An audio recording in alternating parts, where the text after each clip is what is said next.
Hi,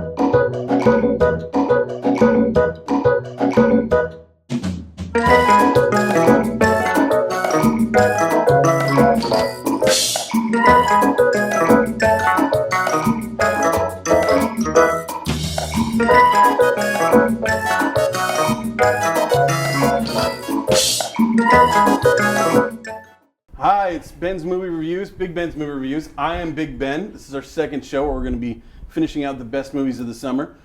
My co-host for this show is Ken Chapman. Hi, Ken. Hello, Ben. How are you today? I'm feeling good. Good. All right. Ken's a little mellow. Ken's a little bummed. He had some notes on some stuff and he left them at home. So we're going to muddle through though, aren't we? Sure. We're going to make it work. Sure. All right. Okay, so the first movie that we're going to look at is one of the big movies. We're going to be looking at the movies from July and August in this show. And the first movie that we're going to be looking at was the mega kids movie Minions. The sequel, I think everyone wondered, really, do we need that? But we did, and it was cute and fun. Let's go ahead, and before we start talking about it, let's jump to the clip. We're going to go ahead and look at a quick trailer for Minions.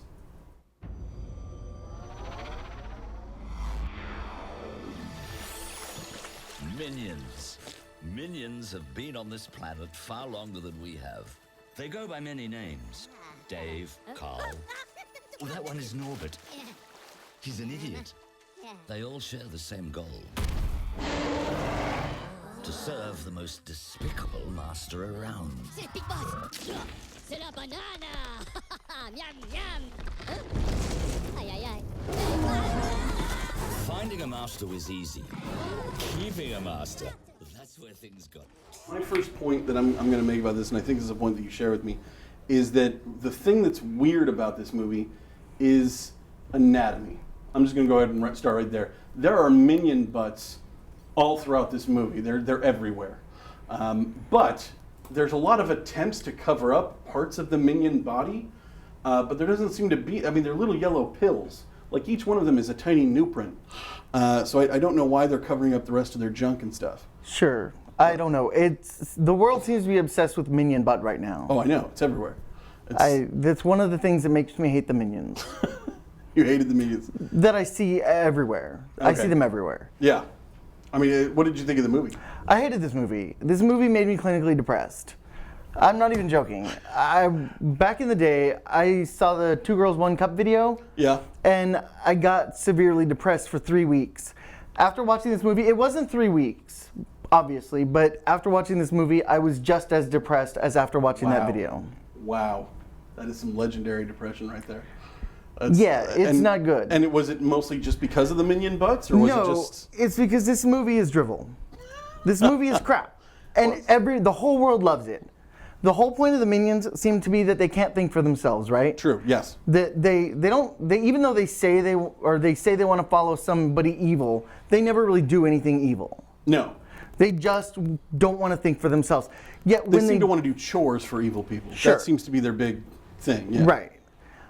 Yet when left to their own devices, they create art, they create music, they create a thriving economy and an entire thriving tribe. But they don't want to do that. No, they don't want to do that. And that just reminds me. Sad.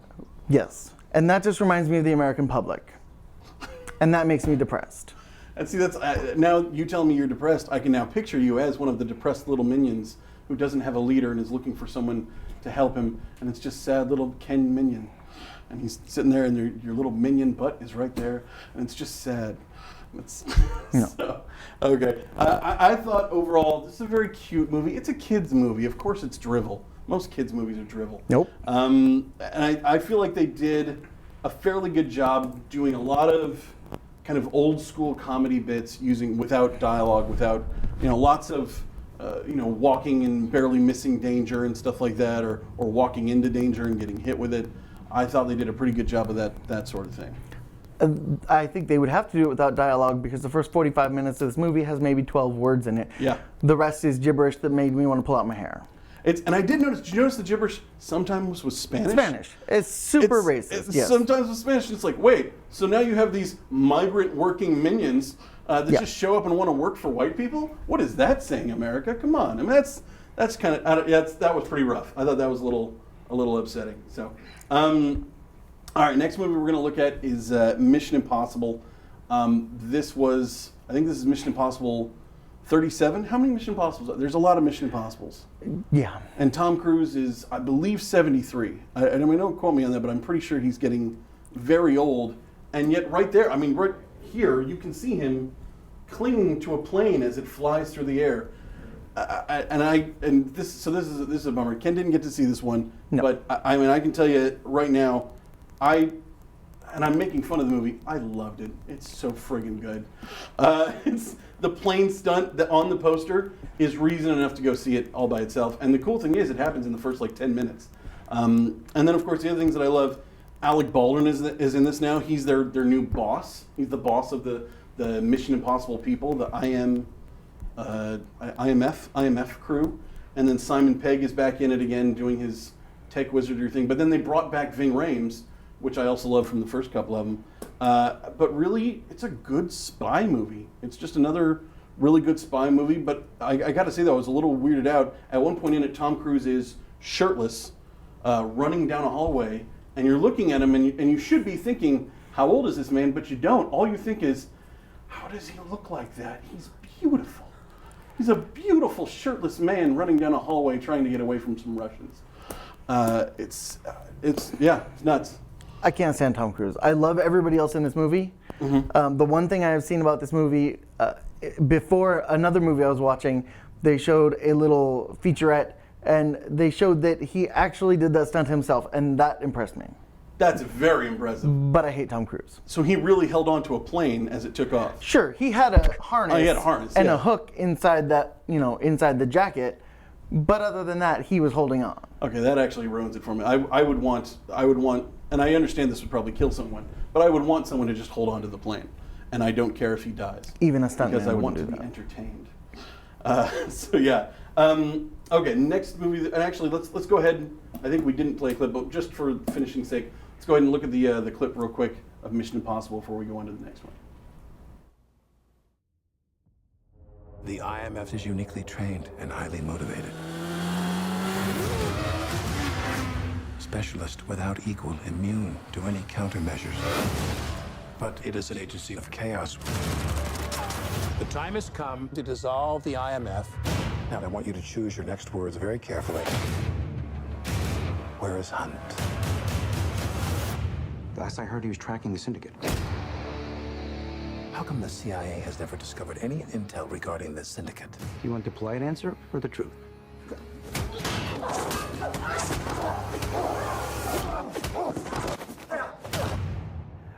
We've never met before, right? Follow me.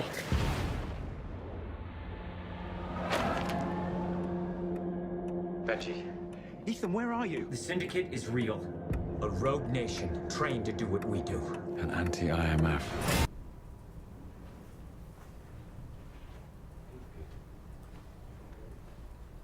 Okay, so that was Mission Impossible, and that's kind of what we thought of it. Let's go ahead and go on to the next movie that we're going to love, and this one I definitely want to play the clip first so that we can gear up for how amazing and wonderful this is. This is Ant-Man. Let's go ahead and look at the clip for Ant-Man.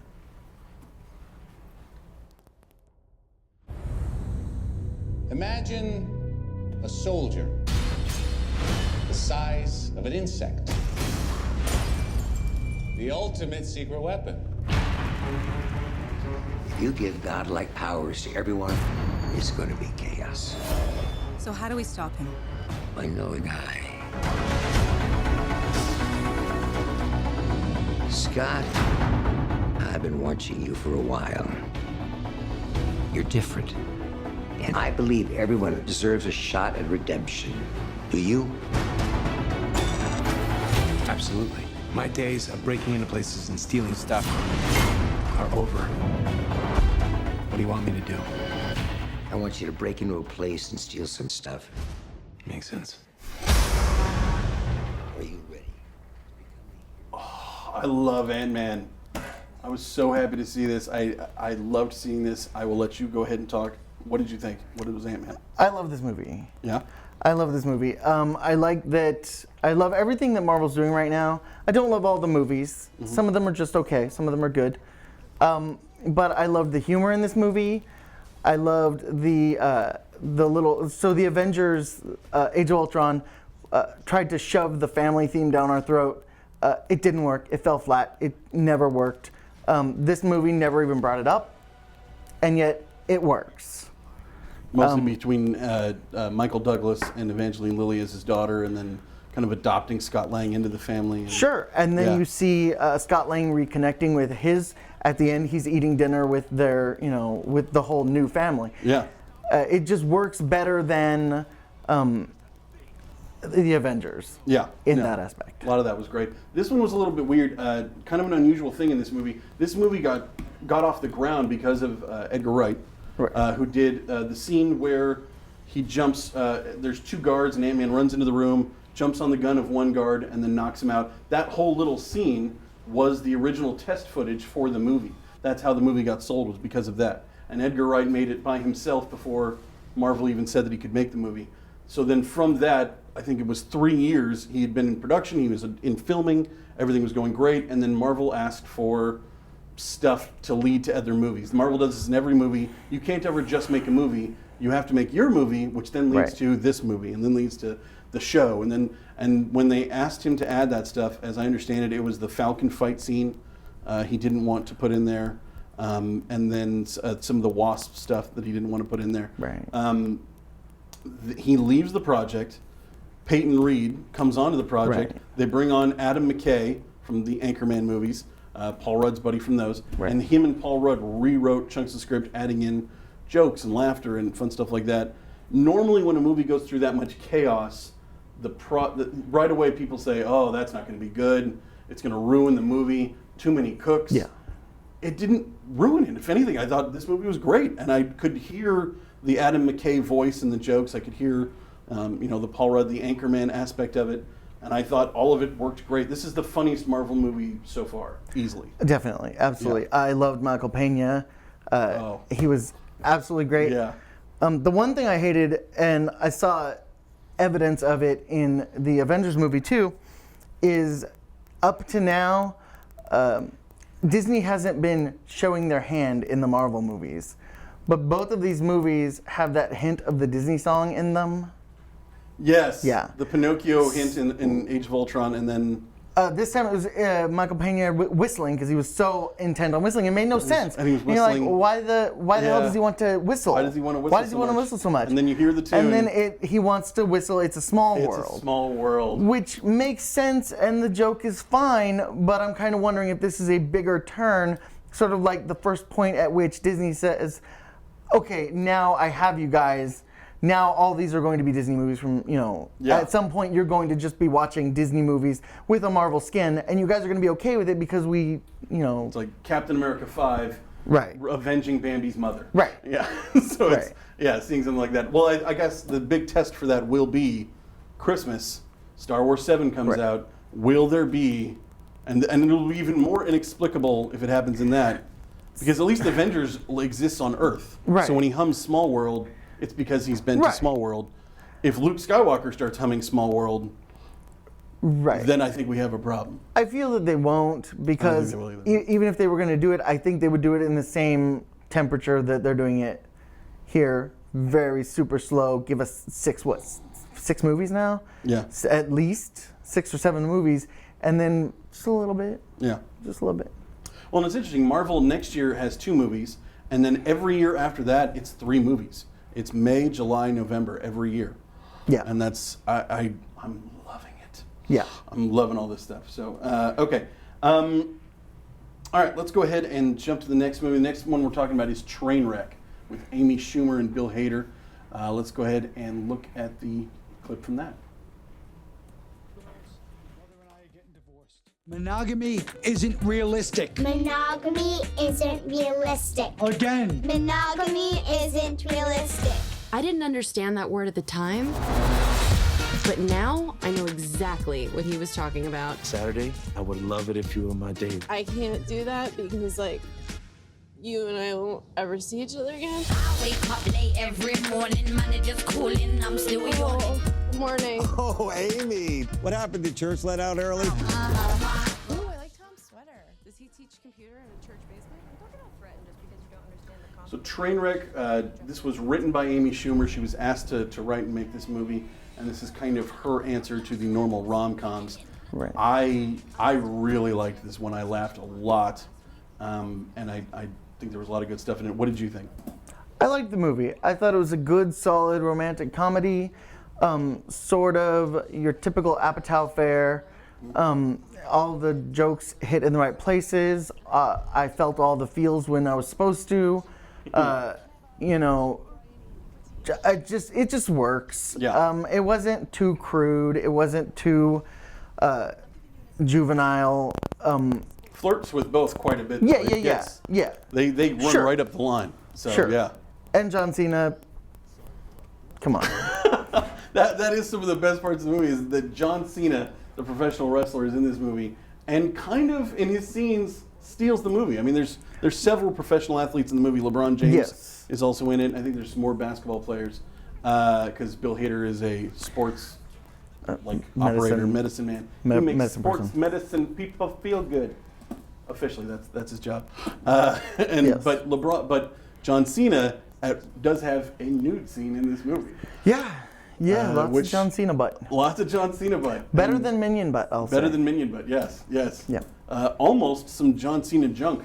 They get really close. They skirt the line. Yeah, they skirt. But it's, he's not wearing a skirt, but yeah, that would be covering up way more than what is actually being seen. So the parts of this movie that stuck out to me that were great. LeBron was solid but not great, and this goes back to when he did SNL. He wants to be that Peyton Manning funny athlete guy, and I don't think he's quite there. No, it's he's good, but he's not great. Marv Albert, I loved.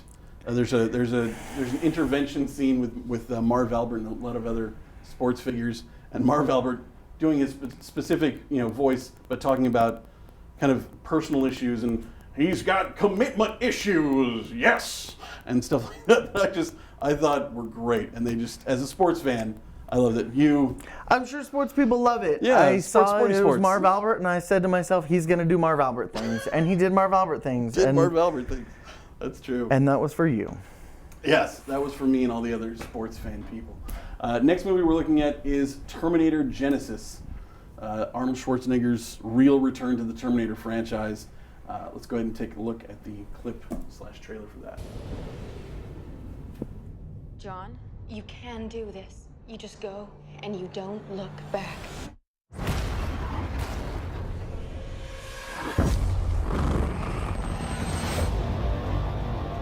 My whole life I prepared my son to lead humanity in the fight against the machines. On this night, we take back our world! But there was one thing I could never prepare him for. The machines tried to rig the game. Send the Terminator back to the time before the war. All right, so it's the return of Arnold to the Terminator franchise. I gotta say, I thought this was better than the last. Basically, this is the best one since 2, is what I thought, and partly because it kind of takes off from 2. It almost acts like those other ones didn't really happen. What did you think of this one? Yeah, I thought the exact same thing. I thought that I was going to hate it first because I do that thing where whenever a new movie in a franchise comes out, I go out and I watch all the movies in that franchise leading up, and they're just bad. After the first 2, you don't want to be watching them, and so I wasn't super eager to watch this when we went and saw it. But it's a solid movie. I love old Arnie fighting all the baby Arnies. I love that. I thought that it was going to be, I think once you just give up. I think once you give up and just accept that this is a circular universe wherein you can go back in time and you change some things but not others. I think once you accept how time works in that universe, you don't really care so much about all that. Yeah. And you're just like, okay, they're going to go back in time and do this. They're not going to succeed. Nothing's going to change. This is the first part of another, this is the first one, another. Is there going to be yes. I'm wondering, because at the end of this, like a lot of movies when they end clearly make and by the way, here's what the next one's going to be. And they set the sequel up so well. This one I felt like didn't do that. It kind of wrapped it up and we're done. Thanks for coming. Go home and love your wives. Did you stay till after the credits? Oh. Yeah. So this is what I hated about this is after the credits scenes, such like they're like a kick in the balls these days, because if you don't Spoilers, by the way, because I think we're going to say what happens. Here. well, we know that this is the first. We've been told that this is the first of the new trilogy. Okay. So we know that there's going to be another movie. Don't make me sit through the trailers to see the spoiler for the little bump for the next movie. So all it is that little Genesis kid coming back. Okay. That's all it is. The lights in the little ball come back, and then he gets projected. That's all it is. Boy doesn't tell us anything new. It doesn't give us anything like here's a little tidbit for the next movie. It's just we're gonna be back. We knew you were gonna be back. I did think the silliness factor on this one, that the world is now in danger because of an app. Sure. I thought that was really fun. Because I rue the day that Angry Birds kills us all. It will. But it will. It's going to happen. Or Minion Run. Or Minion Run, or one of those games. Yeah. And then the other thing that the one hiccup that I had with this, Jai Courtney, who's been in a bunch of other things, he's going to be in Suicide Squad. Mm-hmm. He was in that 5th Die Hard movie that was terrible. Yeah. They keep forcing us to be like, he's an action star. Look, we put him in an action movie. He's a good-looking kid. He's an action star. I don't think he is. I think he doesn't think he is. He said in an interview, I guess that's what I am now. I hope to not be pigeonholed or something like that. He already said that. I think he did a solid job in this. I do too. I liked him in this. I haven't seen all of the other things. I saw the Die Hard. I haven't seen all the other things. I couldn't sit through the Die Hard. I walked. I didn't, but... Yeah. Good for you. Stayed. But no, I think he did a really good job in this, though. Yeah. I think he was a solid actor, and Khaleesi held her part up. Oh, Khaleesi was so good. Yeah. Khaleesi was very Khaleesi-like.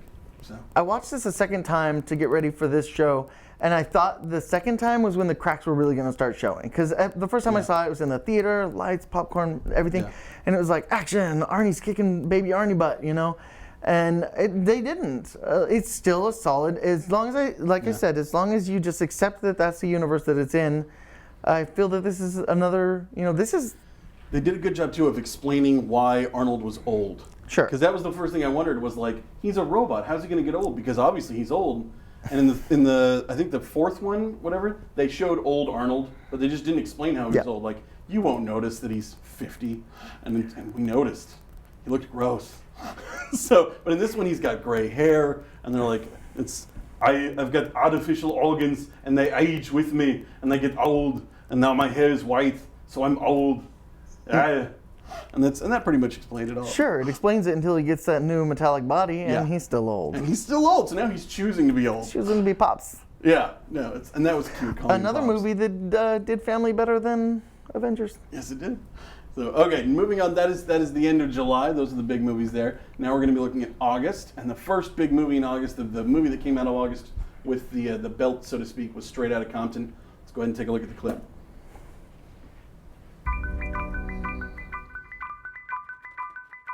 I heard you've been spending a lot of time at your auntie house.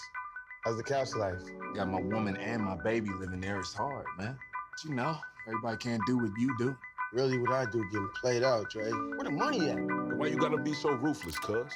I'll make a few changes. Where you think you going? I'm just trying to get home. That's my son. You need to get back in the house or I will ruin your night. I gotta talk to my moms like that.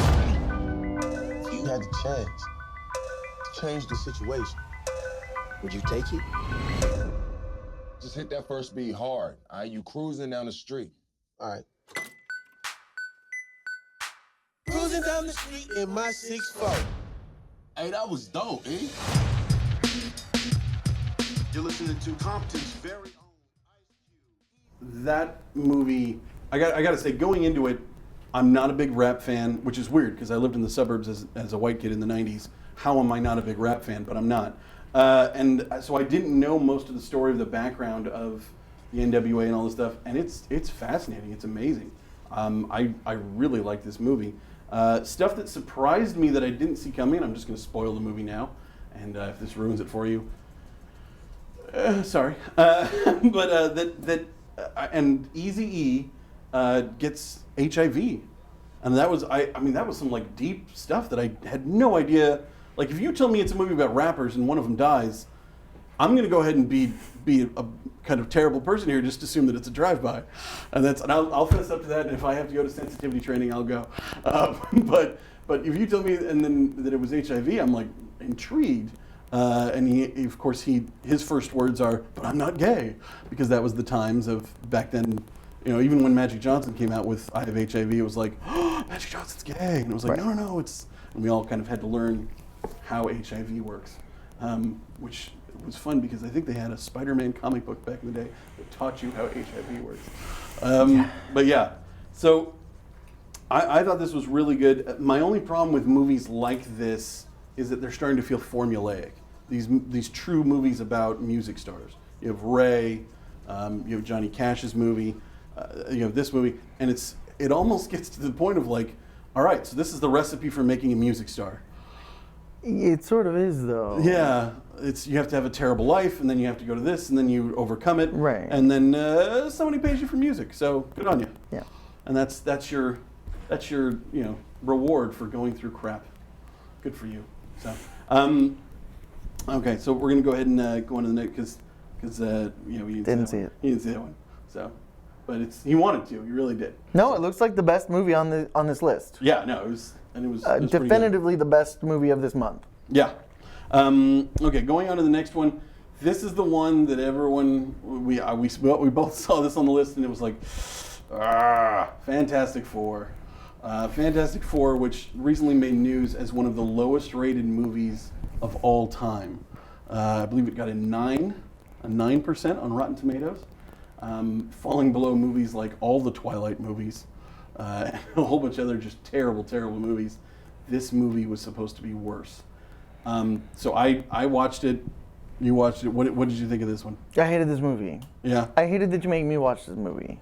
Sorry. This shouldn't have been called the Fantastic Four. It shouldn't have been called Fantastic Four. It has nothing. There's nothing in this movie that is classic Fantastic Four. The first two Fantastic Four movies did better than this. Yeah. This is clearly a grab to hold on to the license. Okay, and I'll explain that quickly. Basically, the license for the Fantastic Four movies is owned by 20th Century Fox. Right. And at certain points, if you don't use the license, you lose the license. So they were coming up on the deadline to lose the Fantastic Four license, and instead of giving it back to Marvel, which so far has worked great for Daredevil and then hopefully Spider-Man here coming up. It will.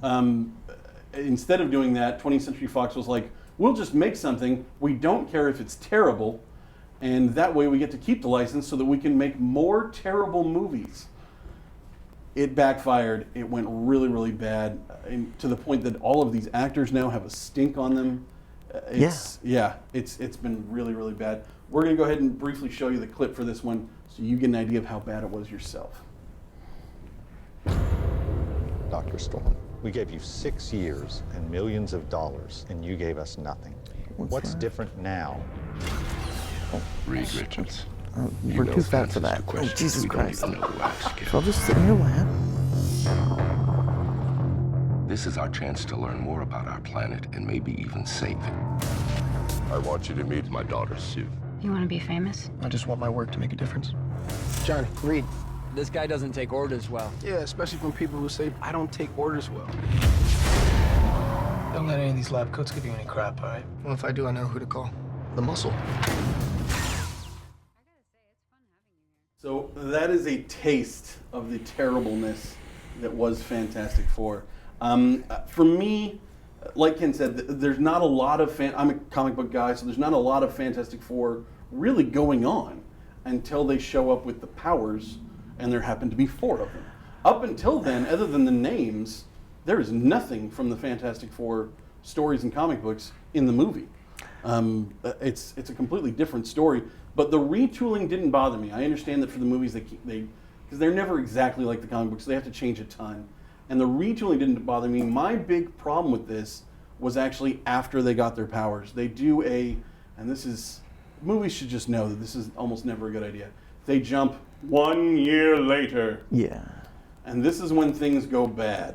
This is when the powers just get stupid and they all get kind of locked up. There's some of it that's an interesting idea, like using the Thing as a military weapon. I thought that was actually interesting. Sure.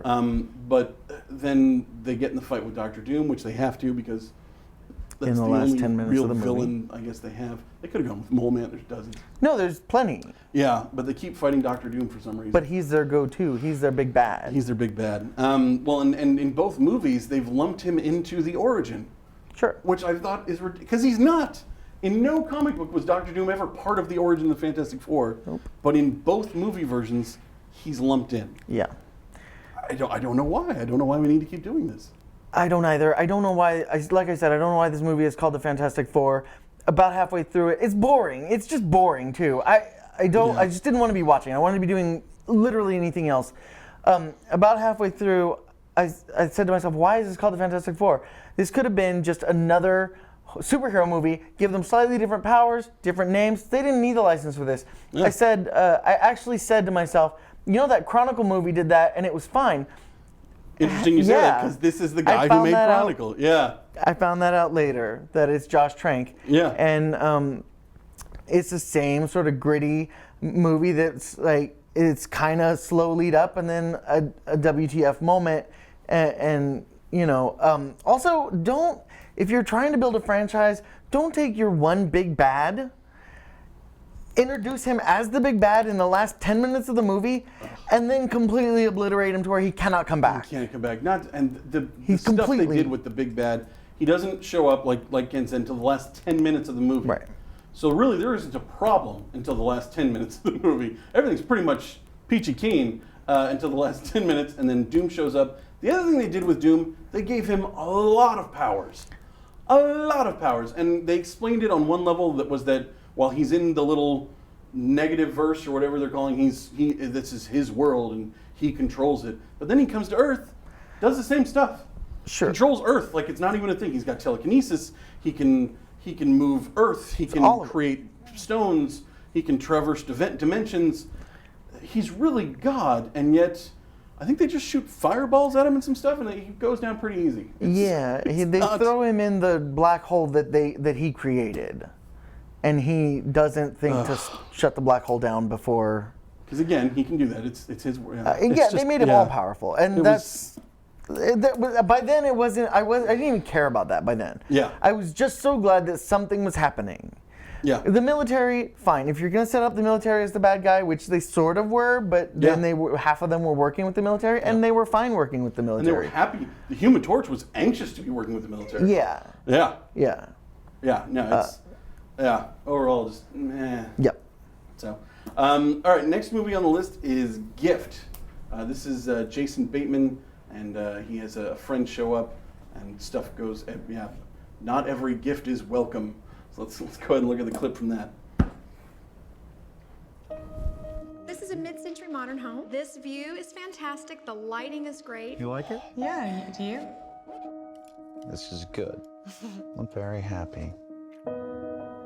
Excuse me, is your name Simon? Yes, It sir. is you. We went to school together. This is my wife, Robin. This is, I didn't get your name. Gordon Mosley.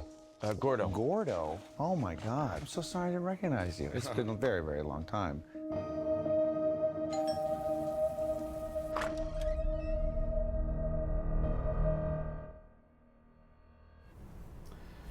So I wanted to see this. I tried to see this. Ken tried to see this. Neither one of us actually got to see this. So instead, we've decided to guess at things that were in the movie and talk about those. I was surprised to see Jason Bateman go back into Teen Wolf mode.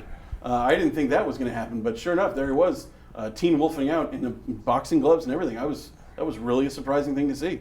I think, and it's really, I liked Jason Bateman better as Teen Wolf than I liked Michael J. Fox. I know that's controversial. Wow. And this one, it was better than the actual Teen Wolf.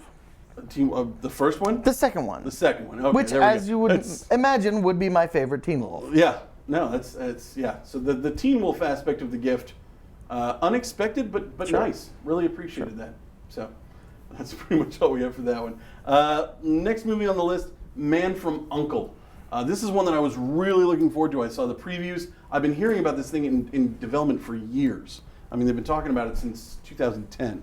And so to finally see it come together with the Lone Ranger, who was also once Batman. A lot of people don't know that. Armie Hammer, who was in this movie, also played the Lone Ranger. A lot of people didn't see that, but heard about it. And then he was also cast as Batman in a Justice League movie that never got off the ground.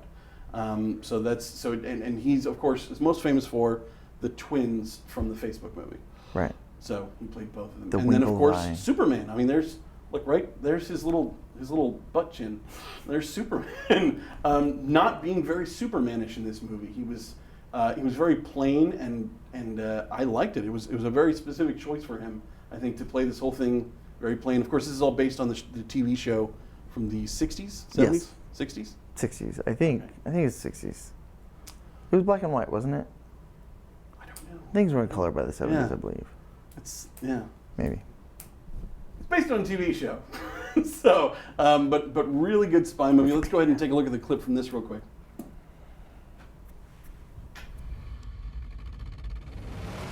Are they still following us?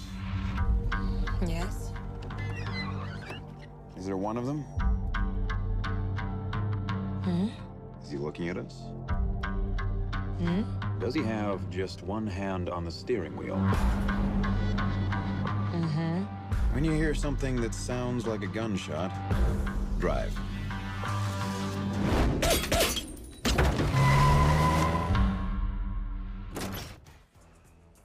So great stuff. So the little clip, actually, all the stuff you're seeing right now in the preview, this is all in the first 10 minutes of the movie, and it sets the tone wonderfully for this kind of like back and forth fighty aspect between Henry Cavill and Armie Hammer.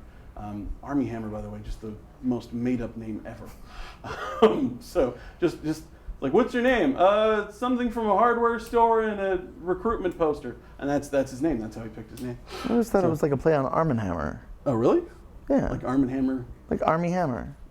Oh, that's good. It's not? So put just a chunk of Armie Hammer in your fridge, and it'll keep your fridge smelling clean for months. And he won't have a hand anymore, but that's okay.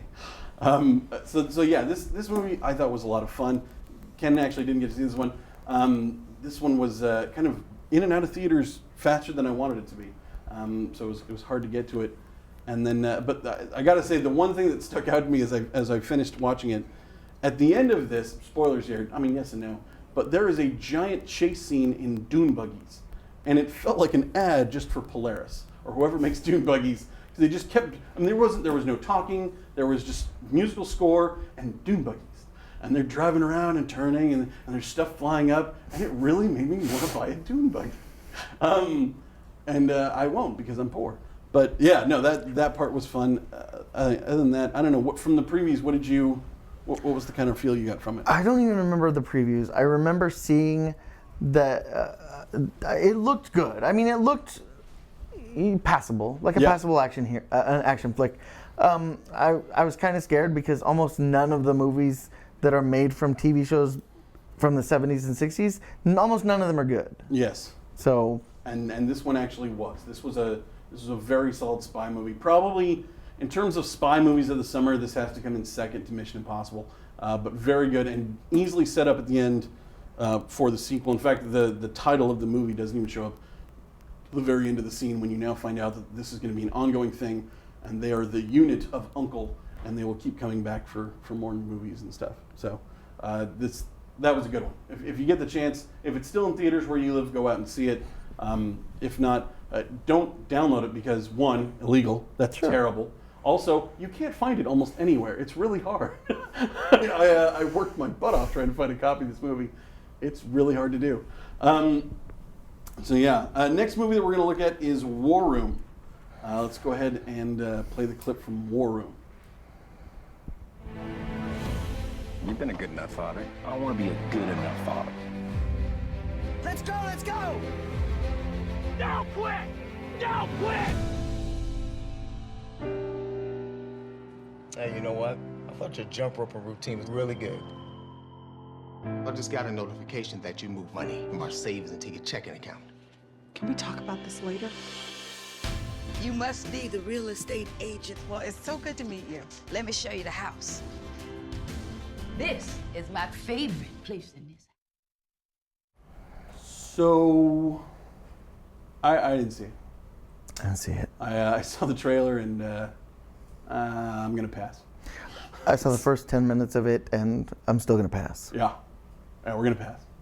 So, good for you, War Room, for being the number 3 movie for the month. Yeah, that's for a movie neither of us had ever heard of, and didn't really want to see it all. Good on you. Yeah, that's quite an accomplishment. But from what I understand, this works on the same level that like Christian rock albums sell a ton of records. Is that Christians don't steal stuff off the internet, and they have to spend money on stuff that's Christianified. So my mother does this. She'll tell me to buy something, and I'll be like, oh, why should I buy that? And she'll be like, oh, because they're just good Christian boys.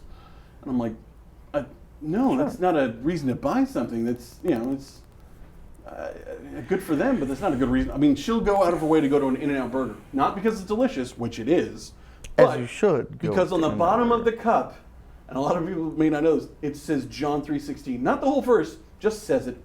Just says it. That's all it needs, and that's all my mom needs. And she goes, oh, I came to a good restaurant. That's all she needs. And they're not even as pious as Chick-fil-A, who closes on Sundays. No, not at all. You can go there on Sundays.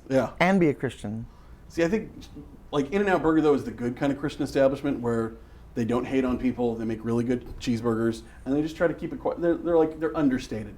Yeah. They're just like, yeah, we're Christian. It's on the bottom of the cup, but that's not all we're about. We also make really good hamburgers. Whereas Chick-fil-A, Did this just become an In-N-Out review? A little bit, yeah. Okay.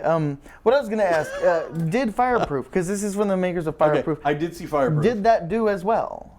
I don't think it. Well, I think it did fairly well. I mean, here's the thing: movies like this super cheap to make because there's no stars. It's a whole bunch of people you've never heard of, or maybe from TV and stuff. So you bring the whole thing together, you make the movie. It probably costs $10 million. So as long as it makes 20 or 30, which hard to be in major theaters and not make that much. Yeah. You do okay with it, and so these movies, and plus promotion wise, they pay very little because I don't have to pay to put it on TV. I don't have to pay to put it on the internet. All I have to do is tell churches, and churches are your marketing system. So I don't know. Kind of makes me wonder, but good for them. Good for them that worked out for them. Okay. So the last segment here, we've reviewed all of our movies. Now we're going to talk about movies going into the future, and this is a little segment that I'm starting here with Ken. This is called Suck Not Suck.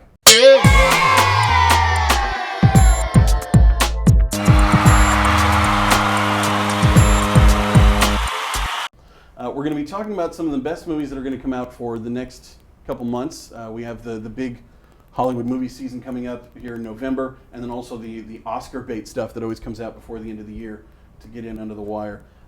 So we are going to go ahead and start it off with Pan.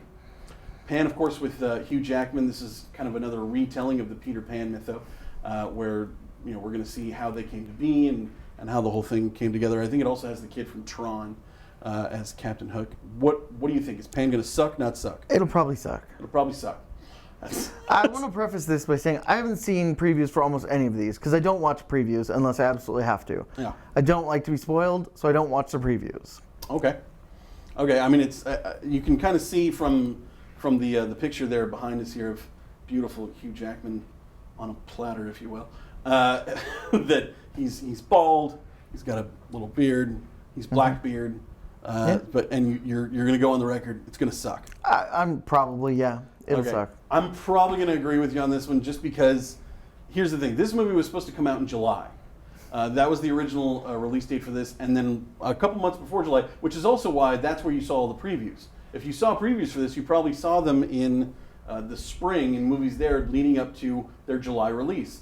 Since then, the previews have stopped. I don't know where they went, but they've stopped. They're shutting them down. They're still on the internet, of course, but they're not playing them in theaters anymore. They're not playing it on TV anymore, and that's because they had to pull it back and redo a bunch of the movie.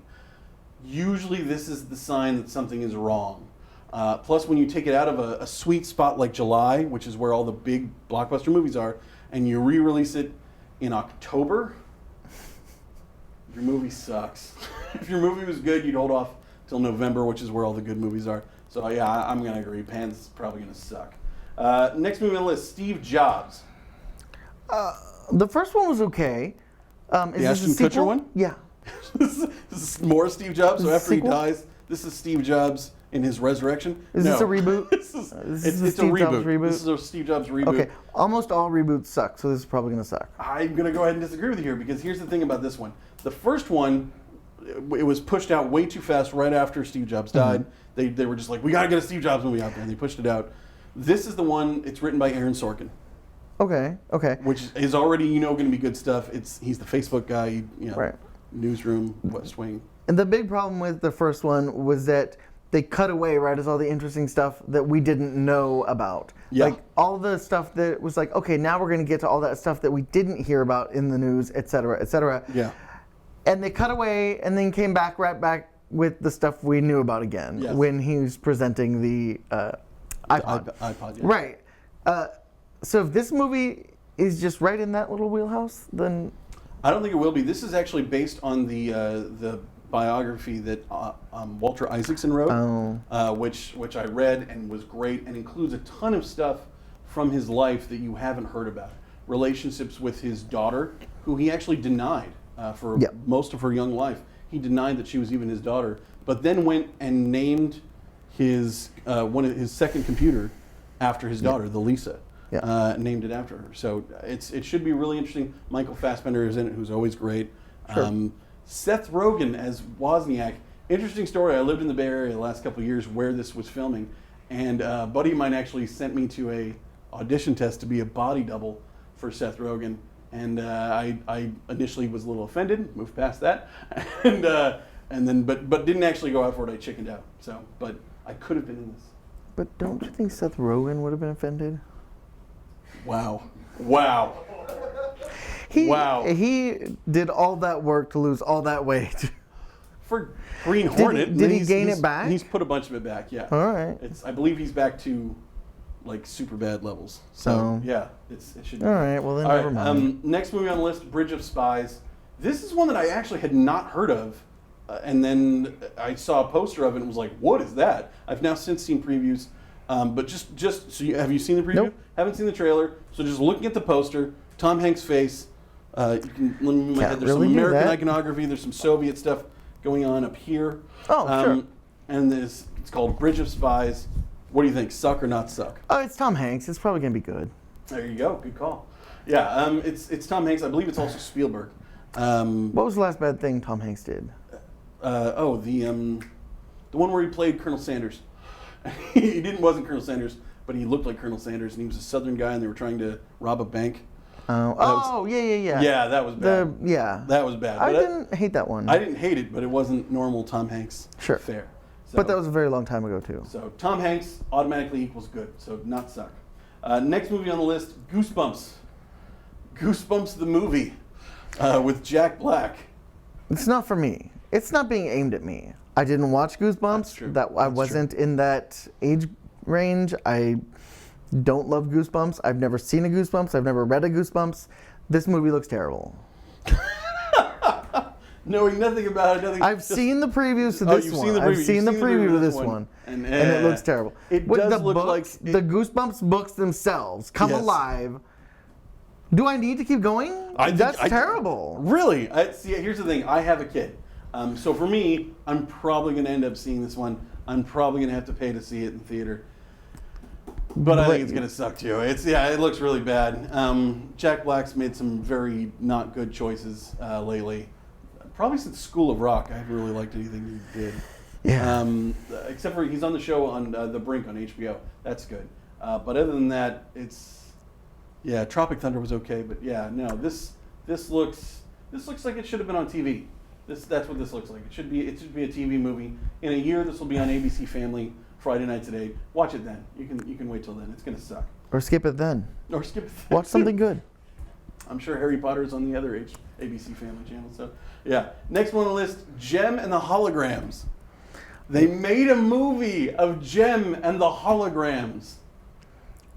There's no way this can't be bad. Are you kidding me? It's Jem and the freaking Holograms. I don't care how outrageous she is, this is going to suck. That's what I said. There's no way this can't be bad. You're saying that it has to be good? No, there's no way that this can't be bad. Oh, this can't be bad. Okay. I am confused by the English language. Okay. It's okay. Yeah, no, this There's is, no way this looks that bad. this is going to be good in any capacity. Yeah. There's no way. See, it's the double negative. That's what's I know. I fixed it for you. Okay, so yeah, Gem and the Holograms. You're a minion. Movie, it's gonna be bad. This was a bad idea. I mean, other cartoons that you shouldn't make movies out of. I don't know. What was that one with the shark and he's got buddies? Street Sharks. Street Sharks. Yeah, don't make that a movie. Don't make Street Sharks a movie. I mean, it's, Gummy Bears. Gummy Don't make Gummy Bears a movie. Well, actually, hold on. I wouldn't mind seeing Gummy Bears. I That'd would. be okay. But yeah, I mean, just because it's a cartoon from the 80s and 90s in our childhood doesn't mean it should be a movie. Well, that's what this is. That's what all these are. They're cash grabs from reaching into the past, grabbing. See, but who does this like a grab? big bag. Everybody that liked this is in their 30s or 40s. Sure. And we're smart enough to look at this and go, this looks bad. So who is going to this movie? Who are these people going to the... Your daughter. Yeah, no, maybe. It's about girls singing, which is always a winner. Okay, so Gem and the Holograms, definitely going to suck. Next one, The Last Witch Hunter. Here's the one cool thing about The Last Witch Hunter. Right in the title tells you probably not going to be sequels after this. Because he's the last witch hunter, so you can't make any more sequels, right? So hopefully that's the end of it. It didn't work for The Last Dawn. Damn it. Okay, this is Vin Diesel. Is this by Mario Puzo, though? No, this is by Mario Puzo. This is Vin Diesel basically playing at Swords and Shields and Dungeons and Dragons. From what I understand, this movie comes directly from his Dungeons and Dragons character. Oh. He plays D&D. Yes, he does. And he has a D&D character, and this movie is from his D&D character. I'm gonna say it's gonna suck, but I'm gonna watch it. Because you play D&D. I have played D&D. You have. I do not D&D. currently, though. You don't currently play D&D. I have not. My nerd level reaches just above that. So my nerd understanding below? in the world of nerd, D&D is fairly low. Like this is. No, you're coming from the top because you have to come from the bottom. In terms of the you have coolest to build nerds. on your nerddom. No, be but like even movies, in terms of the cool nerds, video games. You have the cool nerds up here that like just kind of like comic books, movies, but not the comic books themselves. And then you go down to the people who watch comic books, and then you go down to the people who watch like pro wrestling, and then you go down, and it just keeps getting lower and lower. And then to me, the you're D&D going like nerds, a stalactite hanging from the top, sure, dripping down. So to me, the D&D nerds are the bottom of the barrel, like the pure nerd essence. The dregs at the bottom of the nerd cask, if you will. No, they're at the top of the nerd ladder. All right. No. Dregs at the bottom of the cask. That might have been a bit much. Either way. Either way. Whether that has nothing to do. Me playing D&D has nothing to do with whether this movie is going to be good or bad, or whether I'm going to watch this movie. I love Vin Diesel, and I do. Okay. I love Vin Diesel. Everything he does is somewhat bad to begin with, at least. True. This is true. So, this is true. It can't be Season of the Witch. So. True. It can't be that. Because Nicolas Cage isn't in it. No, it can't be that bad. So, although I wouldn't be surprised if halfway through this, there's a little cameo from Nick Cage. I could totally see that happening. Comes to hunt the witch too. Yeah.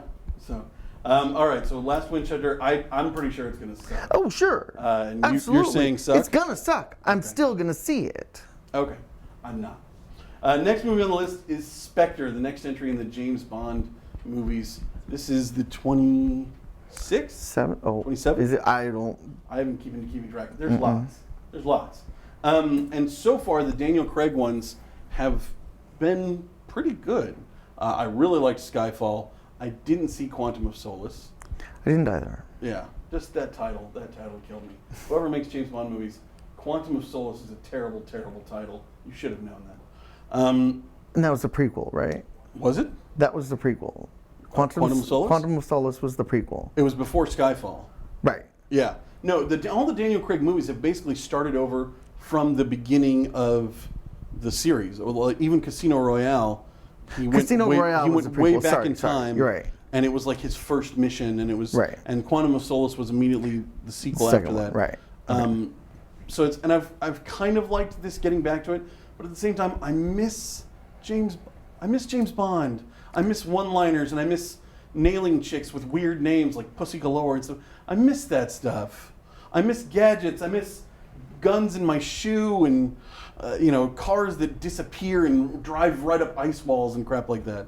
I miss that stuff. Right, and this is why I haven't seen any of them since before. Who was the last one? Brosnan. Yeah, the one from Pierce Brosnan. Yeah, you saw the Brosnan. I've never seen the Brosnan ones. They looked. Goldeneye was good. Too new. No, Goldeneye. They looked too new for me. Goldeneye was good. Goldeneye was solid. So I haven't seen them. In terms of suck not suck on Spectre though, I'm gonna say suck. Putting it out there. It's gonna suck. I think it'll probably be all right. I probably won't see it until way later, but yeah. No, it's my. I have a dad that's old and he likes James Bond movies, so I'm probably gonna see it. It's gonna come out right around Thanksgiving, so that'll probably be a thing that I see. But I think it's gonna suck. Next one, Hunger Games: Mockingjay Part 2. I love the Hunger Games. I've seen all of them. To me, they're getting better and better as they go. So. This one, even though I know the ending, I know all the stuff that's going to happen, I'm going to like it, I'm going to watch it. I'm going to say not suck. I'm just going to go out there with that right now. I think it's going to be watchable. Yeah. I think it'll be watchable. I don't think it will suck. So, not suck. Not suck. Plus, just further cementing Jennifer Lawrence is the thing we all need to bow down to in the world. Sure. Okay, next one up, Night Before. So this one is a comedy from Seth Rogen and a couple other guys.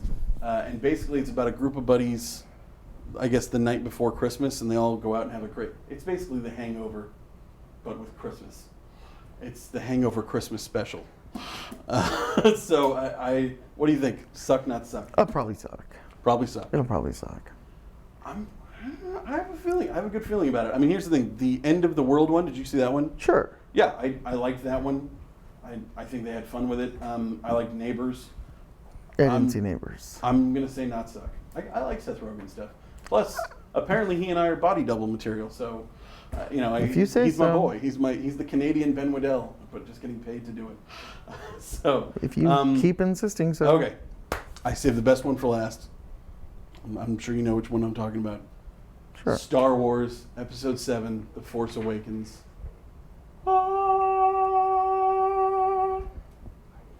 That was necessary. Maybe. So I am so looking forward to this one. And the first trailer didn't get me. I watched it. I'm like, yeah, don't get me wrong. Parts of that looked cool. Second trailer, I'm into it. Everything looks cool. And then they hooked me right at the end because Han friggin' Solo comes out. We're home, Chewie. Ah. Yeah. I'm super torn on this. I want it to be good, but I don't think it'll be bad. I don't think it will be because I think, Disney's going to handle it reverently. And I think they've shown that. I didn't see the first trailer, the little teaser. I didn't see it. I saw the second one to see what they were doing with the movie, and then I haven't seen anything since.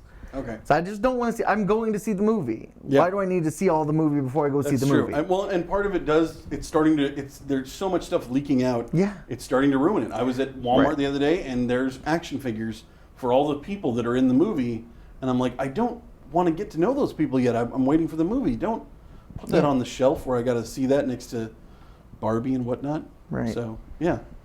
You should be free to peruse Barbie in peace. I think I should be able to look at as much Barbies as I need to in peace. You should be. And the people at the store need to mind their damn business. So yeah. But I don't think it'll suck. I don't think it'll suck. In fact, I think it's going to be great. J.J. Abrams is the man. I'm really looking forward to this one. So yeah. All right. That is second episode of Big Ben's Movie Reviews. Come back when we make another one, and we'll let you know. Going forward, we're going to be talking about movies that have just come out. So if you liked this but wanted to see more current, fresh stuff, we're going to have more of that. And of course, I'll have a new co-host that'll be even better.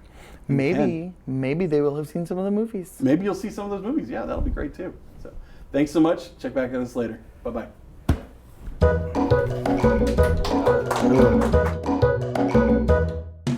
And why are you knocking down the mic? I did knock down.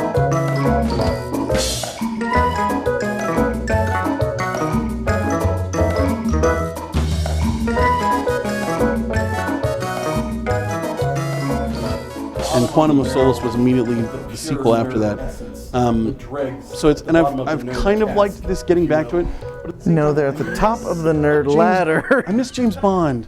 I miss one-liners, and I miss nailing chicks with weird names. Like, Either way, I miss that stuff. whether that has nothing to do, me playing D&D has nothing to do whether this about with you know, whether this cars movie that is going to disappear be and good or drive bad, right up ice or whether walls I'm going to and watch crap this like that. movie. I miss that I stuff. love Vin Diesel, And this is why I haven't and seen any of them I do, since I do. before